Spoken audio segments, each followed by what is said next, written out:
about it is like the mental health aspect of it is real. Like it is a bummer. Like it really, like I struggle with my mental health kind of on a normal basis. Like I do my things, I keep myself, in a good place. But the last week I've just been an absolute wreck. Like I have felt so depressed and tired and just, I think it is just the fatigue. I think your body just kind of fighting this thing inside you that's just taking all its energy. And I think as well, we've spent 2 years avoiding it and being scared of it. So when you finally get it, it's pretty rough on your old brain to kind of be like, oh, well, the thing that you were really dreading and scared of has happened.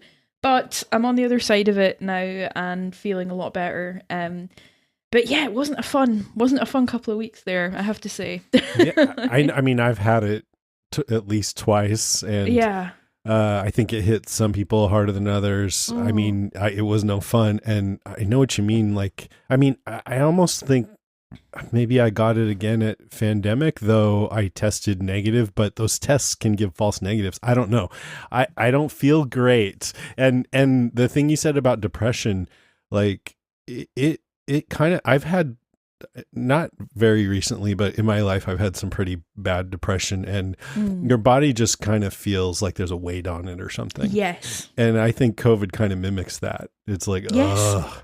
I think it absolutely does. And the one thing I will say is this is a bad public health service announcement. Basically, I'm a huge advocate for therapy. I think everyone should go to therapy and counselling. Excellent. Unfortunately, therapy is where I caught COVID this time. So when you were talking about your anxiety about COVID. Literally that. We just had a session where I was like, after 2 years, this is how I'm feeling. I feel like I've done well with these things. And then the next day, my therapist was like, just tested positive for COVID. I was like, Jesus. Are you fucking kidding me? This is like Fear the Walking Dead levels of bad writing get your of money my life. Back, man. I absolutely should. But to absolutely exonerate my therapist, it was not their fault. They had tested negative that morning and then had found out that they'd had a contact. Right now, I think it's something like 1 in 20 have it over here. And what I was going to say about the testing is I started feeling ill a good 3 days before I came up positive. I was still coming up negative on rapid flows, and then I went for a PCR because I'm doing this like health study app thing in the UK, and it said you should go and get a PCR. So the PCR was positive, but I was still negative on the lateral flows. So I think especially this new variant, I mean, I would be amazed if people at Fandemic didn't catch COVID just because of the nature of loads of people being around each other. Oh, tons of people together, no one wearing masks. Yeah, exactly. Yeah, it's where we are. It's where we are, Yeah.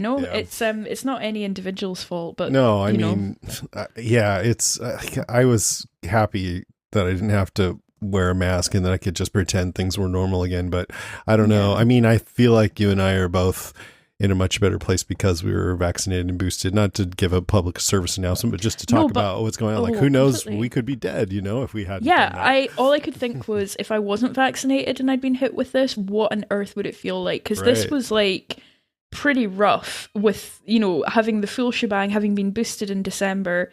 All I could think was like people who were getting hit with this back at the start when we didn't know anything about it. It must have been terrifying. And really, like, if you've got loved ones who are immunocompromised, like, for them, don't let your guard down. Like, we're still in this. Like, it's not over yet. And I think I got a bit of a reality check there. Yeah. So yeah, be kind to yourself if you do have COVID though, because it is for every like asshole friend you have who's like, oh, I didn't feel anything, I felt totally fine. There's at least 5 of us. Yeah. Stupid kids with their good immune systems. There's at least 3 of us who are like, I'm chronically fatigued and can't get out of bed. This is the worst. Horrible. I'm still feeling shitty after pandemic, but I don't know if I have it or not. But anyway, you sound strong, and I'm glad you're feeling better and that you're back and able to podcast. Yeah, I'm really psyched to be here, and I thought Megan was just brilliant last week, and I was so gutted to not get to podcast with Megan, but I'm sure we will again in future. Yeah, that was a good one. I enjoyed it. Yeah, and you were both so flexible with me. That was really kind of you. So yeah, sorry everyone that I delayed the podcast for it's an not extra your day. fault. All right, I'm glad you didn't like try to push it and come on when you weren't feeling well. We were It would have just been me being like, everything is terrible. What? I feel so bad. I've just keeled over and thrown up again. Like, yeah, no, it wouldn't have been good. All right, well, let's get on to this week's episode, Walking Dead, Season 11, Episode 14, The Rotten Core. Did you like it? I did. Yeah, I liked it better than last week's, actually. But there are things about it that I want to and probably will rant about, but I did enjoy it. How about you? I did too. It was action-packed and intriguing and advanced the story with getting to the rotten core of the Commonwealth. And I've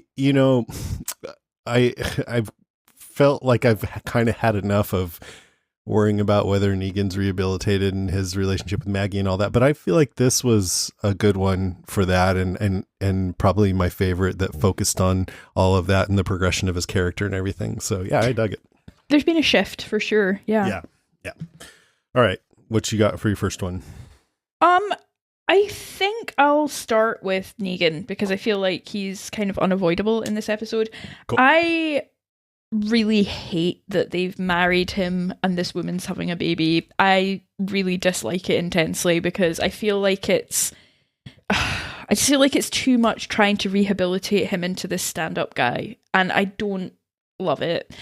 I think it's interesting, and Jeffrey Dean Morgan continues to do good performances, and the actress playing Annie seems really great. I think it's an interesting kind of thing to add to the mix of, Negan's going to be a dad. She's 12 weeks pregnant. That's probably how pregnant Maggie was when, Negan brutally bashed her husband's head in. And I think that may be on purpose. Deliberate. Yeah. Yeah, absolutely. So on the one hand, it has shifted the storyline, and I like that. On the other hand, I'm like, if we're getting a Maggie Negan spin-off, the chances of this woman and this baby making it out of the next 9 episodes unscathed and alive and intact seem to me to be quite thin. And I don't know. I find that tactic of, well, we're gonna, he's gonna be a happily married man who's stand-up guy in this community and is having a baby and stuff. I don't know. I'm not sold on it just yet. That said, I think the storyline had to move in some direction because we were at this really fucking boring stalemate where we were just like, yep, okay. And one of the things I've been thinking about over the last couple of hours is that I guess Maggie and Annie, the exchange that they had together, it does kind of, I don't know, it sort of recontextualizes that they do all have blood on their hands in different ways, but I think I've been listening to you too much, Jason, because I was like, no, he irons people's faces and rapes women. So yeah, I got really annoyed about that. Yeah, so which is exactly what Corey Payton and Cooper Andrews said on stage when they were asked about that, which I heard your anecdote. I was like, of course you went backstage to tell them. Yeah. Yes. I don't know, how did you feel about it? I was really interested to know what you felt about this new Mr. Negan, Mr. Happily Married Man. I mean, I've mentioned this before. I hope people are okay with me talking about it, but in the comic, Negan was more straightforwardly reformed. And he wanted to prove himself. And I think I don't remember if he apologized for what he did, but he didn't, like, when he went back to the Whisperers, he killed Alpha as soon as he saw her, pretty much.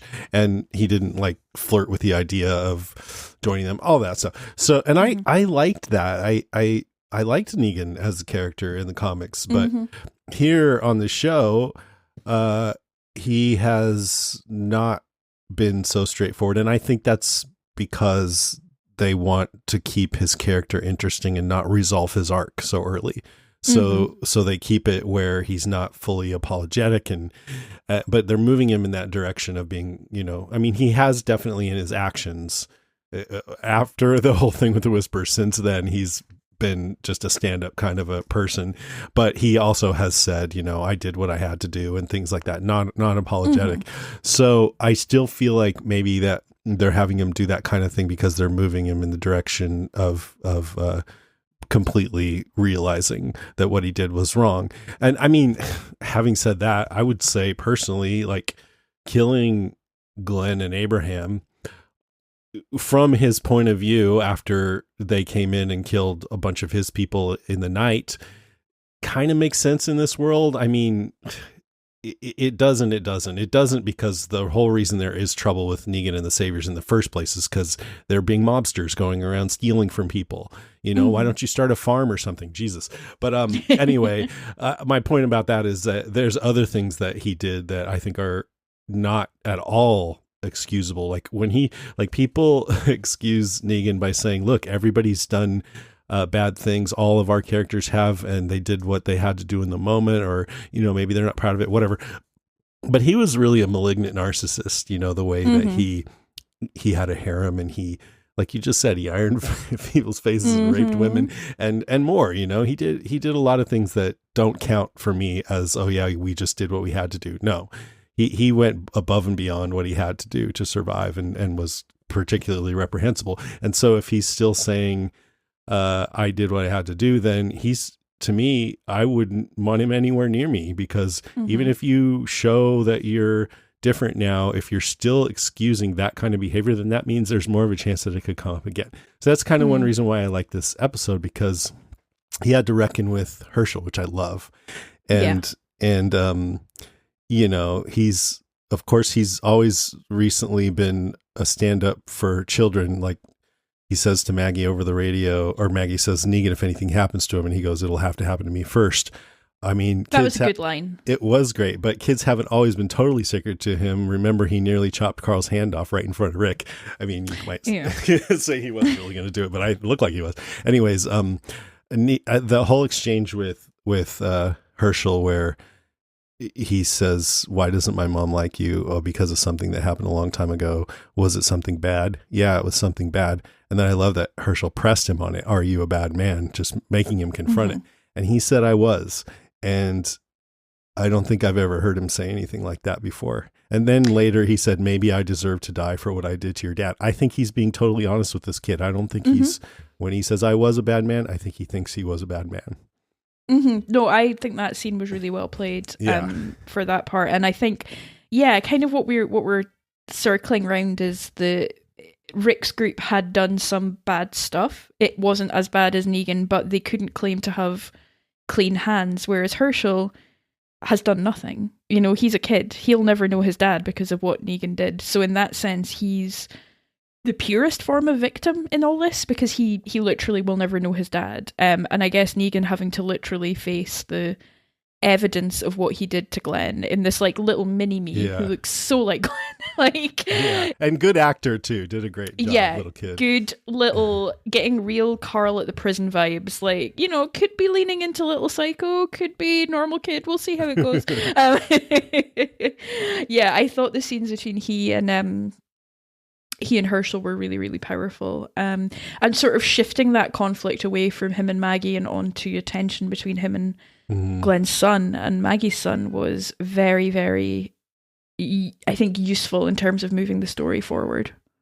Yeah, I think the real interesting point about their whole exchange for me is that we've never, and I don't even know if it was just because he has to face the kid of the guy he killed. I think that's part of it, but I think he's changing. And I also think that maybe Annie is helping him to reconcile with what he's done. And I actually really liked, you said you didn't like it. I think it's fun sometimes when we don't agree. And here's a place where we don't. I liked it. I liked her. I liked, she seemed a little bit like Maggie, you know, caring and strong and smart and makes quick decisions. And I liked that they had that little exchange where Maggie's like, we got to get out of here. She's like, no, we can't leave our people. Well, what are we going to do? We'll sweep each floor, see who we can find and get out. And Maggie immediately is like, okay. It's like they just really sized each other up there and had a mutual respect. Yeah. I like that she's pregnant, and I think having a kid would be good for Negan's progression, as it is for a lot of us. And we're not always, but I think, you know, what she's saying to Maggie, I know who he is and what he did. He told me, and you're still with him. None of us have clean hands. I see what people do to each other. Sometimes it was done to me. Other times I did to them. I'm not proud of it. So that all seems like excusing it. But then she says, all I can do now is try to be better, just like him. So it seems like they're trying to be better, which I like.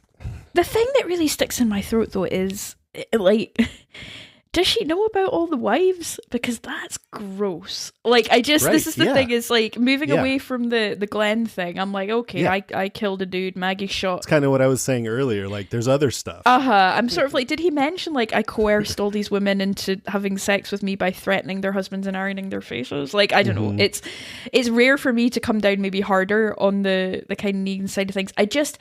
I think one of the things I've read in reviews that I really agree with is the timing in this episode felt a little off. And I think that's because they didn't wrap up the Reapers in the first third of the season. So it's not actually been that long since we've seen Negan. I think there was a jump, Leah.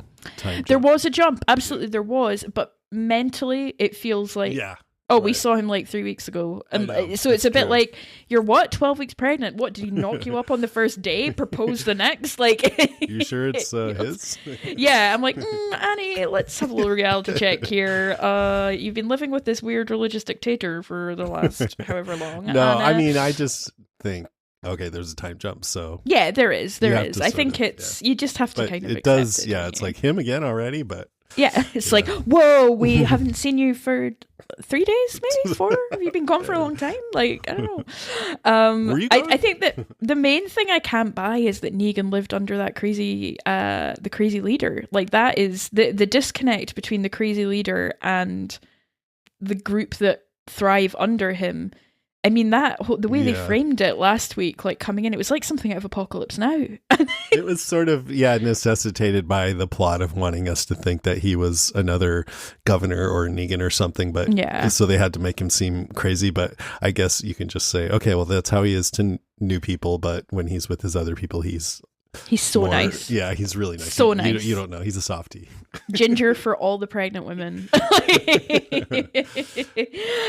So yeah, I don't love it, but I'm willing to see where it goes. Again, I am just very perplexed about the fact that we know about this spin-off, and it's really colouring my perspective on how these interactions are going. And well, I want to say something about the spinoff, but before I do, I just want to say that I maybe I've said this before too, but I really want to be on Negan's side like I am in the comic. But it gets me that a lot of people don't seem to think it matters whether he thinks he did anything wrong, and they are already on his side. And I'm like, if you really want to grow into a good person, then you have to come to terms with what you've done. Otherwise, you can't grow. You can't be a better person if you don't realize that you're not a good person. You know what I mean?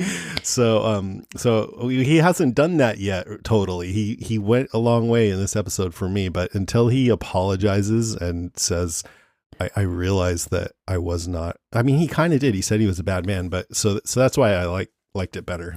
I think you've articulated it really well, and you've made me think about it in a slightly different way, is that acknowledgement of badness. Because we had that kind of lame scene with him and Maggie. Well, it wasn't lame. It was interesting for different reasons at the campfire back in the first part of the season, where he's like, the thing I regret, not killing all of you.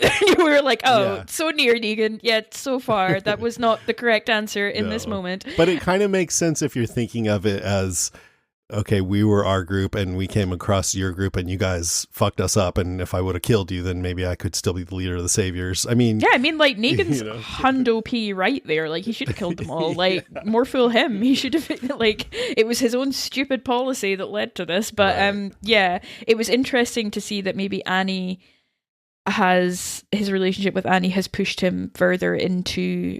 the space of accepting what he did. And full props to him for not fucking around with Herschel and being honest with him. Absolutely. That took guts. With a gun pointed at your head. And the way he laid it down to him of like, he's like, no, I didn't kill. That was Dwight. Mean guy. He lives in Texas now. He's got this really fucked up face. He's just like... Diabetic sister-in-law. Oh, she died. But yeah, him, like his wife really likes horses. Yeah, so. You thought it was me? No. No, God, no. Me, Uncle Negan, never. Like. But as far as like, okay, the spinoff, the whole little moment at the end with Negan and Herschel, where he says, we have unfinished business. I tell you what, go back to your mom, help rebuild your home in a few years. When you've grown up a bit, come find me, and I promise we will settle it. It kind of made me think maybe in the Maggie Negan spinoff, that will be later on where Herschel's a teenager.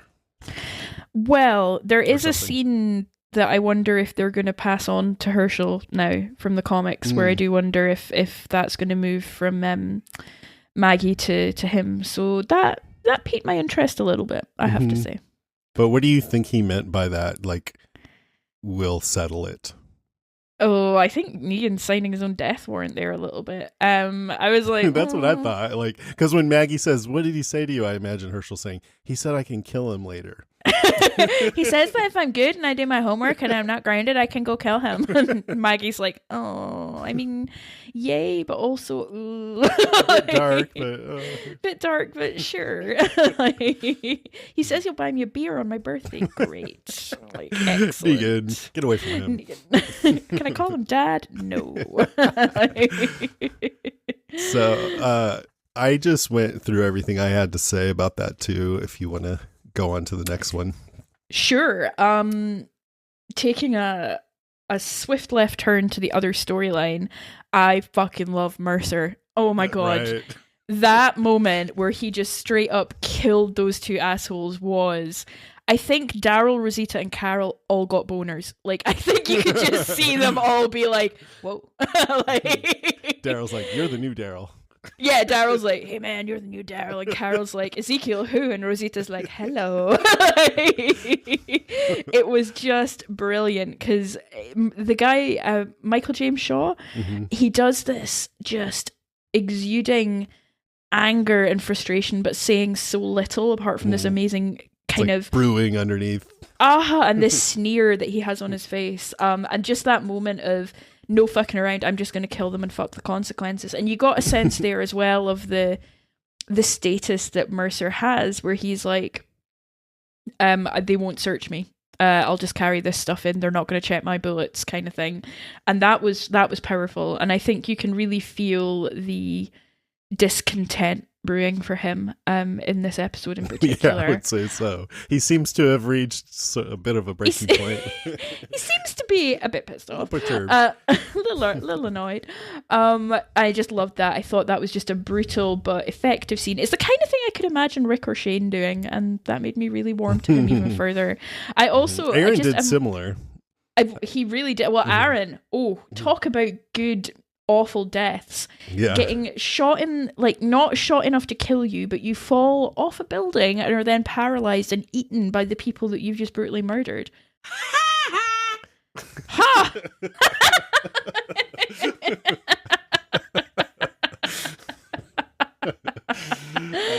Amazing. 10 out of 10. Outstanding. Standing ovation for everyone involved. I thought the same thing when, like, Mercer asks, or was it Mercer or somebody asked one of those soldiers how many people had died trying to get that money, and he's like, oh, I don't know, 30 or 40, but, and then Mercer shoots him and his partner in the head. I'm like, it's rare for like our group to be like, holy shit, this person's a badass, but I think Mercer's done it, man. He's hit that. Right.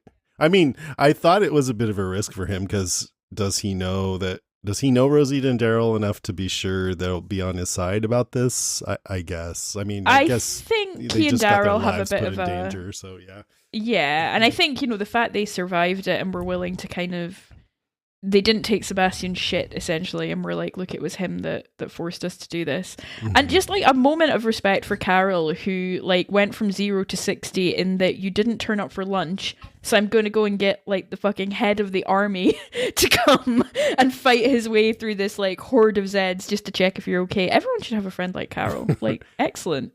Wonderful.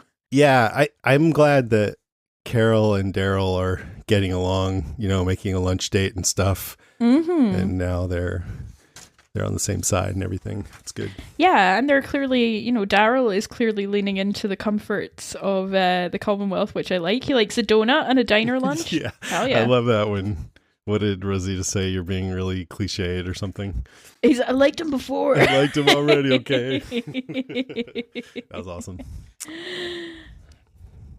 So yeah, honestly, my whole point was just Mercer shooting those guys was awesome, and I loved it every second. I mean, that sort of goes into my next one, which is it feels like we're on the verge of a full-on rebellion, right? Mm-hmm. You think tension's mounting and people are being pushed to their breaking point. Aaron and Gabriel just went through this whole ruthless covert ops that was presented to them as a humanitarian effort, but instead it was like going in and killing a bunch of innocent people for no good reason. Mm-hmm. Daryl and Rosita having to deal with Sebastian's bullshit where more innocent people die for no good reason just to prop him up and give him money and everything. And when Sebastian, like, he threatened their kids, he really fucked up there. So, like, they're they're really pushing it, these people. And Carol's clearly not happy with Lance, which I have more on that later. But yeah, Mercer is the biggest one, and you just cover that really well. But I love that. I think it is like maybe Mercer. So Maggie said a line last week about these people haven't been tested for 10 years. Do you want to be around when they are? And I think one thing that I've been thinking is Mercer's maybe not had the people around him who could friggin' do a rebellion, and now he's met with this group who are capable and are smart and are good fighters and are seeing through it. Yeah, going and fuck stuff up. Yeah. He follows Rick Grimes on TikTok. He knows what's about to happen. He's like, I just thought Rick would be here. They're like, nah, he left. He's like, oh. Okay, well, all right, I guess. But most definitely. Have you read the comic though? Yeah, but in the comic, they're like, nah, he left. He went in a friggin' helicopter with Jadis. They're like, oh, okay. That's a twist. I was trying to think, are any of our people still on the Commonwealth side? The only other, well, there's Magna and Yumiko. We've not seen much of Yumiko, have we? Magna seemed pretty unhappy. Eugene, they kind of fucked with him a lot. Mm-hmm. But he's got this girlfriend. I mean, she's the brother of Mercer, so I feel like Eugene will be on the side of wanting to, not stand up for the Commonwealth. 100%. After what Lance did. I really think they've made a real enemy of Eugene. And Eugene plays a long and bitter game. Like, look what he did with the Saviors in terms of at the last minute fucking with their guns, But I do wonder, how do we get from here to Daryl showing up at Hilltop? And what was he saying to Maggie? It seemed like him and Maggie were at all, like, she had to let them in. He's like, doesn't have to be like this, or something. Yeah. Was that misdirection? We like presenting a situation in a way to make us think it was one way, but it's not really. I think we're going to see that scene this week. Oh, really? This coming episode. Yeah, I really do. And I think it is going to be misdirection. I'd like that. I have staked my flag in the ground and said, no, this will be misdirection. So that is what I am saying. Cool. And I liked Lydia's line. She said, the Commonwealth just wants to swallow up other communities. They're like the Whisperers, just wear different masks. Mm-hmm. Very poetic. And poor old Lydia, like her kind of adopted uncle father has got a new family. That sucks. like, oh, poor Lydia, like a little bit left behind. I would have felt a little bit hurt by that as well. He left without saying goodbye, and yeah, a bit rough. And he turns up with his new wife and baby. Like, okay, he did kill your mom. Like, it's okay to be annoyed. That reminds me. I don't know. Have I talked about this on the podcast? I mean, back when the Walking Dead games were coming out, I was all about those games. I love those games. I love Melissa Hutchison, who plays Clementine. I mean, I still do. I think they're great. Mm-hmm. But the reason why I'm thinking of it is because what you just said, they are about to come out with a comic book about Clementine for the first time. Yes. And they just had a little teaser. It's been quite a few months ago now. And it was so bad. Oh no. because Clementine throughout those games, she goes from being a little girl to a teenager. Amazing. And at one point she ends up with this baby that the baby's parents died. And so it kind of becomes her baby. And you see the baby grow into a little like 5-year-old kid or whatever, AJ. And she takes care of him and risks her life for him. And just is always there for him and doing whatever it takes to keep him safe. And then in just like a little 4 or 5 page opening of this comic book, she gets up in the middle of the night because they're at this place where they're kind of safe and there's other people around, and she tries to sneak away and he catches her and she says, "I'm not happy here, but you'll be safe here." And I was so like, so angry at that, just abandoning a little child like that, especially when it doesn't at all go with what Clementine's character has been in the games. And the writer of this series is this young woman. I think she's like 21 years old or something. And I'm just wondering if she's like, "Oh yeah, you don't want a kid or something." I don't know. It sucks because Clementine's had so long to like grow in our minds, and Clementine in many ways got more character development in than some of the people we've been watching on screen. Absolutely. Because you get yeah. so acquainted with people in those games. Like I had to stop playing them because I got so stressed out.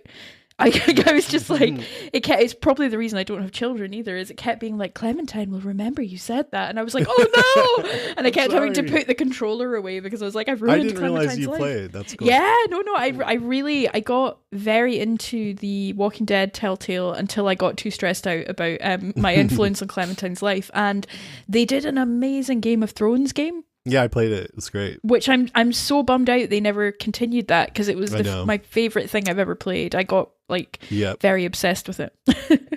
So I don't know. I mean, that comic's coming out in a couple months, and we'll see what happens. But man, I really got astray here. Let's continue on with this episode. Absolutely. Where are we? It's your turn. My turn. Yeah. Okay. I have spoken. Let's just talk about Mercer shooting people again. Actually, I meant to mention while we were talking about the Commonwealth, Theo Rapp Olsen, the guy that plays Sebastian, such a good bad guy, such a good asshole. Like, I hate him. I absolutely hate him. Yeah, I think he's disgusting, which means he's doing a great job. Absolutely. Yeah. He's good. I mean, who's better, him or Lance? I think Lance is better, but. That he's just. I think Lance is more nuanced. Yeah. I mean, I will legit get a T-shirt that says "Horny for Hornsby" on it if I ever go to another convention, because I freaking love him. I love his clothes. I love everything about him.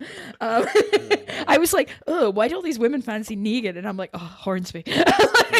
All right, I'm gonna have to start listing off all the bad things he's done. Yeah, you really are. I'm getting all unbothered here. It could be COVID. It could be Hornsby. Who knows? I think Lance is more nuanced. I think Sebastian is very much just what he is. He could have a sign that says douchebag on his hat and it would just fit right in. 100%. But the actor is just committing to it so wholeheartedly. Yeah, so I really enjoy it. Because I said to Peter today, I was like, what should I have in my top 5? He's like, you really hate Sebastian, but you think the actor's really good. I'm like, oh yeah, I should say that. Yeah.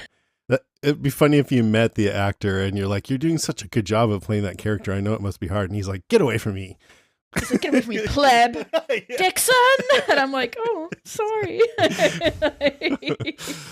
I did love Daryl's answer. Was Daryl trying to be sarcastic or trying to be sincere? I don't know, but it was very funny. I think he's like, because he clapped his hands like, "Good stuff," and clap. Oh, that was everybody so funny. Giggled, and Sebastian, because what did he say? He said, "My heart rate goes down when I'm around the walkers," and that was awesome. And I think that's probably the reason why he picked Daryl and Rosita to go out and try that, because they humiliated him.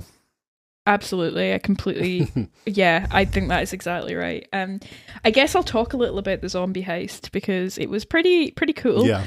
I liked how awful it was. I liked how disgusting of a person you would have to be to literally use people to go and get money, which until 3 weeks ago in show terms has been meaningless.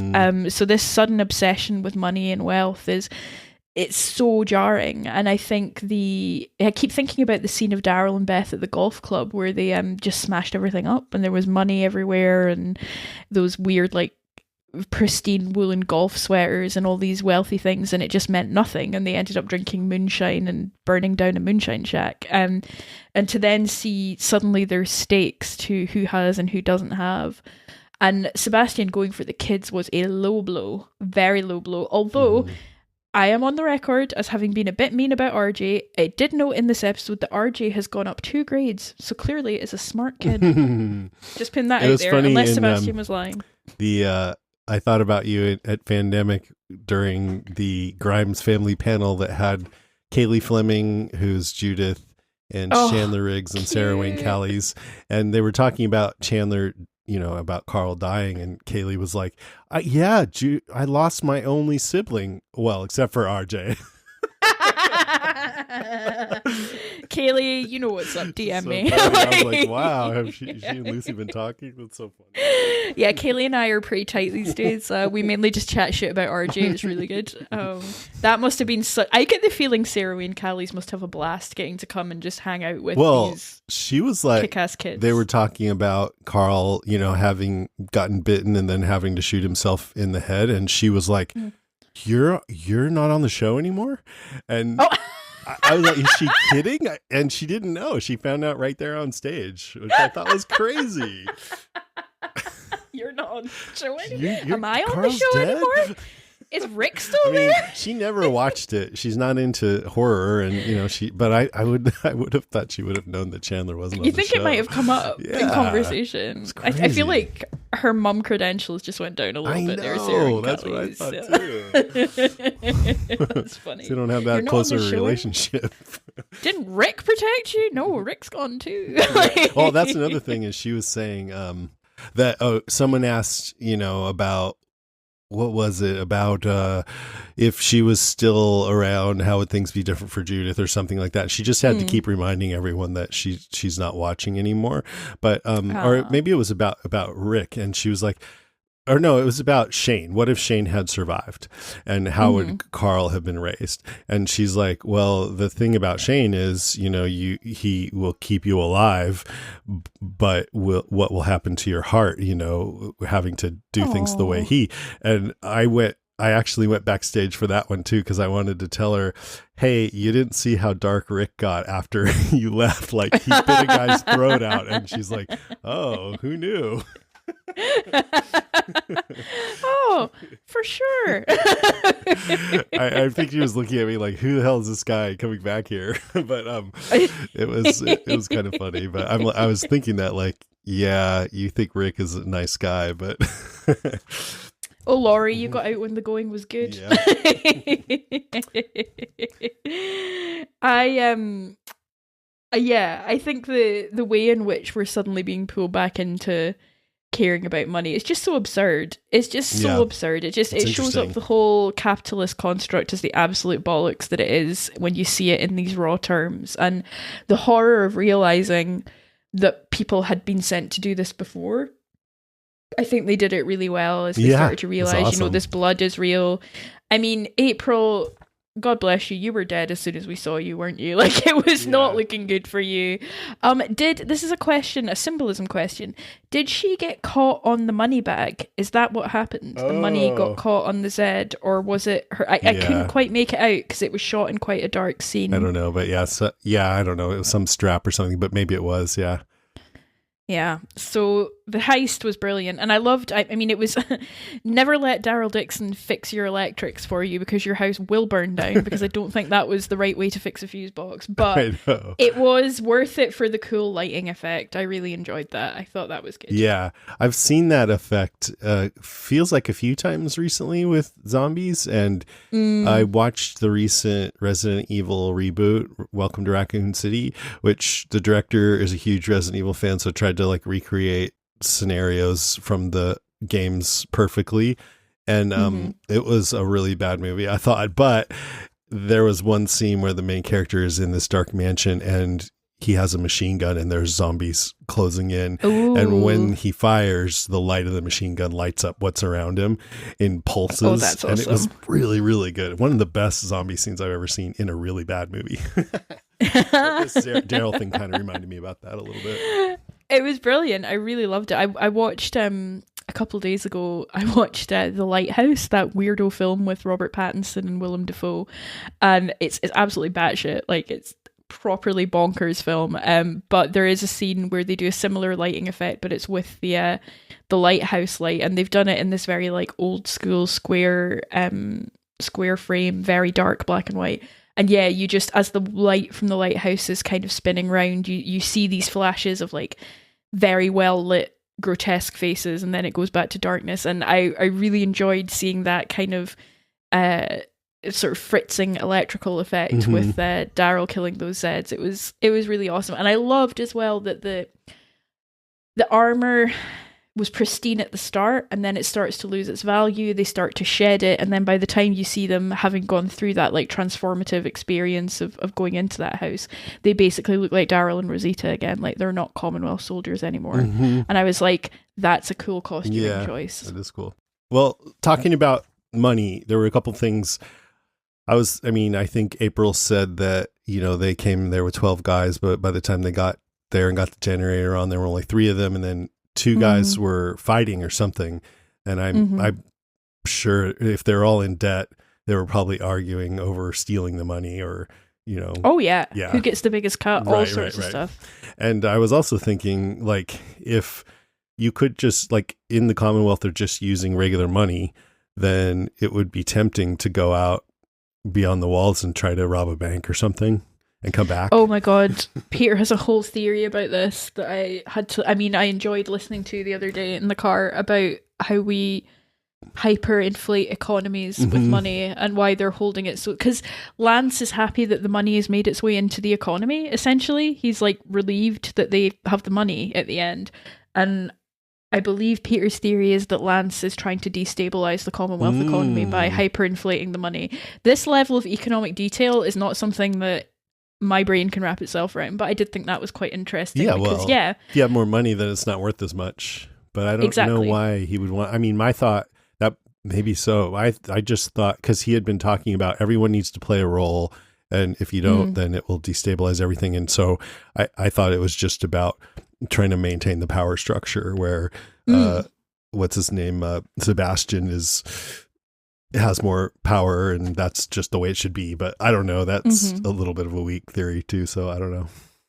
Lance is up to stuff. Like, he's got stuff going on. Hornsby, I mean, he's got a lot going on, but he's also got plans going on. I'm just saying. Yeah. Well, are you ready to move on to my next? Yeah, one? because just generally the heist was really fun and engaging to watch, and I found it quite horrifying in a good way that I like when the show puts us in those places emotionally. It was a good one. I want to talk about Carol and Lance. So it was great when Carol went in to rat out Sebastian, and you at first can't tell what Lance thinks. He looks kind of concerned, and then he says, "And the money, did they get it?" And she goes, "Yeah." And he goes, "Oh, finally." And you're all okay. And that was his like make or break moment with Carol there. I think he just fucked up. Well, he says, Carol's like, "How did you choose these people?" Because she immediately realizes, okay, he's the one who's been setting this all up and everything. And he says they were, what did he say? They made bad decisions, either through stupid choices or an unwillingness to play by the rules. And I tried to throw them a lifeline, which that's what we've seen him do, kind of trade favors for favors because he has power. But even with Eugene, he did that. But with him, he's the one, Lance secretly set him up to be in that bad situation by having fake Stephanie tell him to go use the radio, and then they burst in on him, and then he owed Lance a favor. So then he told Lance all about Alexandria. For this woman, April, in the safe room, she says, "I was in debt, and one day a man showed up at my door and said he could get me out of it." Maybe that was Lance or one of Lance's people, at least, Maybe Lance has been suggesting the people to Sebastian. Yeah. And that's why he's like, oh, finally. I think so. Yeah. So Carol, when she says, yeah, people can either be part of the problem or part of the solution. And Lance says, I knew you'd get it. But she's doing that Carol thing where she's pretending to get it, but really she's thinking, you're part of the problem, Lance.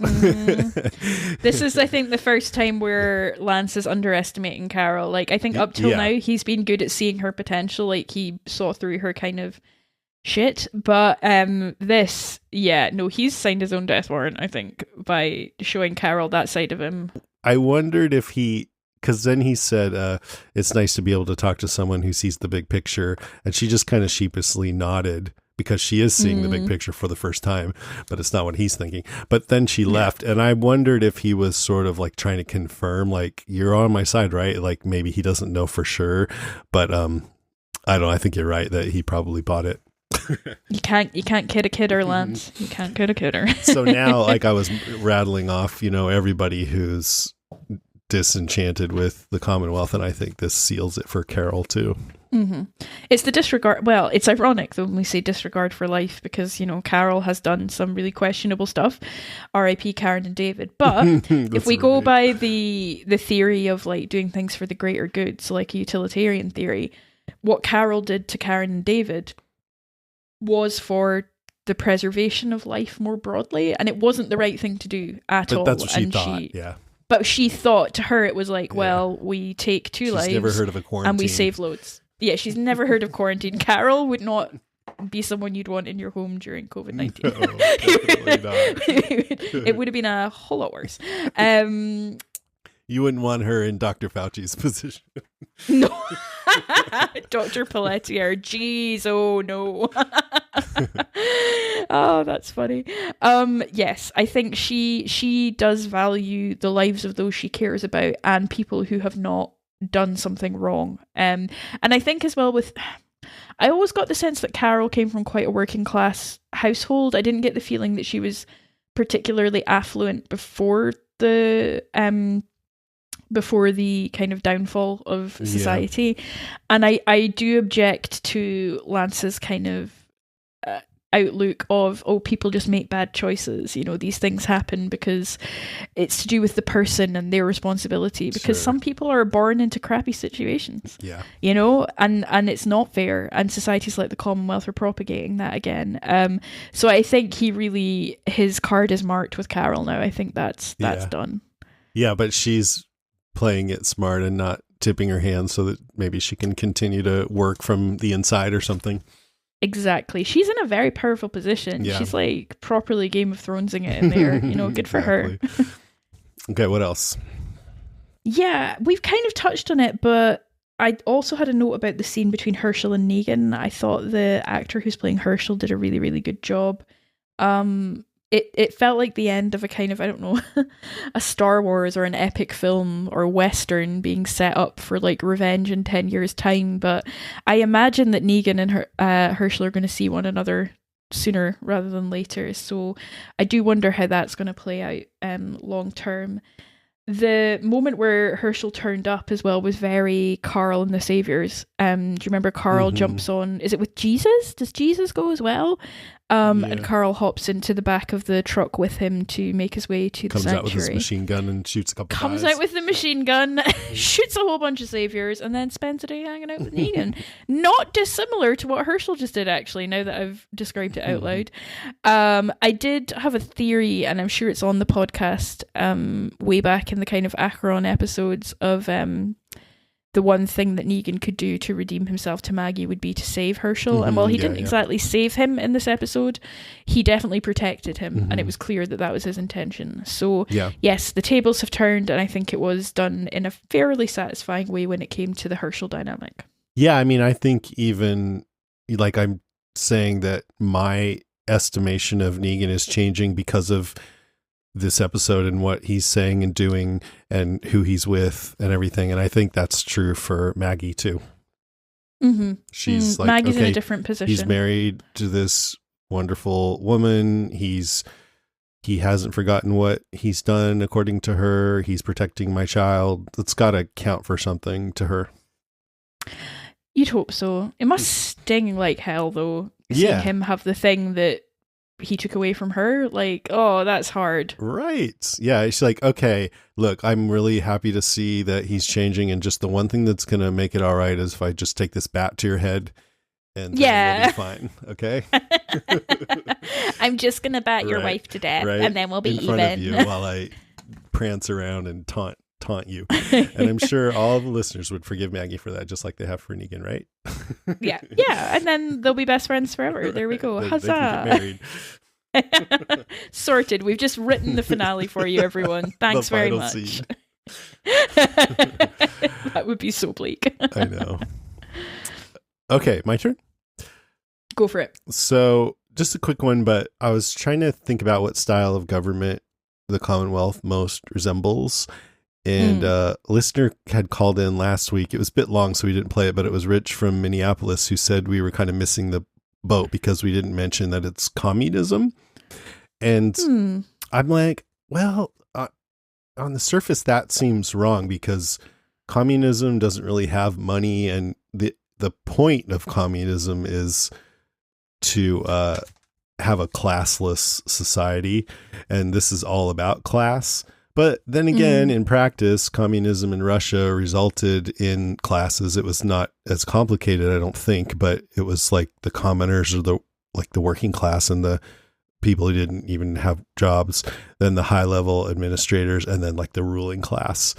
And so maybe the Commonwealth is like that, but also communism in Russia led to economic stagnation, which I don't think is true. And the Commonwealth seems to have a healthy economy. But maybe it's more like communism in China, where they have, the state controls everything, but they have this, what's called a market-oriented mixed economy under one-party rule or state capitalism. So there's elements of capitalism in China. The state has, here's what it says in Wikipedia. State capitalism is an economic system in which the state undertakes business and commercial or for-profit economic activity, and where the means of production are nationalized as state-owned enterprises. The definition can also include the state dominance of corporatized government agencies or of public companies, such as publicly listed corporations in which the state has controlling shares. So basically, I mean, the state is whatever they say goes, but they're still trying to create an environment where if you're enterprising enough that you can actually increase your station, which is not communism. So I don't know. No, there's an aspirational element to it that doesn't quite chime with communism, I think. But I mean, I'd be lying if I said I'm a political expert. Me neither, yeah. Form. But I don't think it's...